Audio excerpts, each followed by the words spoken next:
Tuna ujumbe mzuri unasema kwamba usitafute kuwa na jina kubwa mbele za watu kuliko uhalisia mbele za Mungu. Narudia, ujumbe wetu unasema kwamba usitafute kuwa na jina kubwa mbele za watu kuliko uhalisia mbele za Mungu. Kwa nini? Kwa sababu kuna watu wengi katika kizazi cha leo wanafikiria kuitwa majina makubwa ndipo kuwa mtumishi mkubwa wa Mungu. Jibu ni rahisi tu, hapana. Tena narudia kwa wino mwekundu, hapana. Tena napigia mstari, hapana. Kwa sababu gani?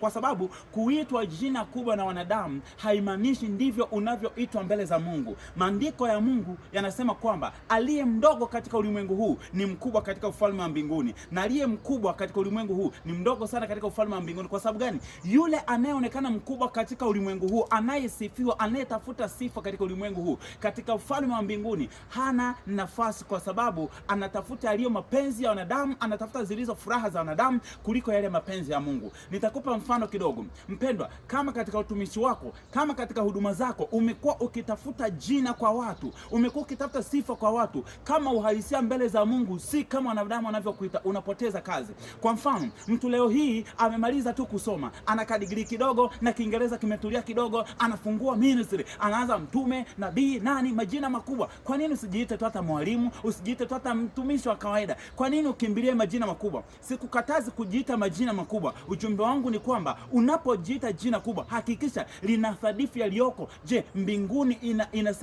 mbinguni inasadikika vile kwamba usitafute jina kubwa kwa wanadamu pasipokuwa na uhalisia mbele za nani? Mbele za Mungu. Unaweza ukawa na jina kubwa tukakusifia, tukakupa kichwa, tukakupa makofi, lakini kama uhalisia wake mbele za Mungu ni hakuna kitu, unapoteza muda. Chukua mfano, kitabu cha Ufunuo sura ya 3 mstari wa 1 inasema kwamba nawe una sifa ya kuwa hai, una sifa ya kuwa hai, una sifa ya kuwa hai, kwa sababu nalijua jina lako, lakini umekufa. Kwa nini? Kwa sababu kanisa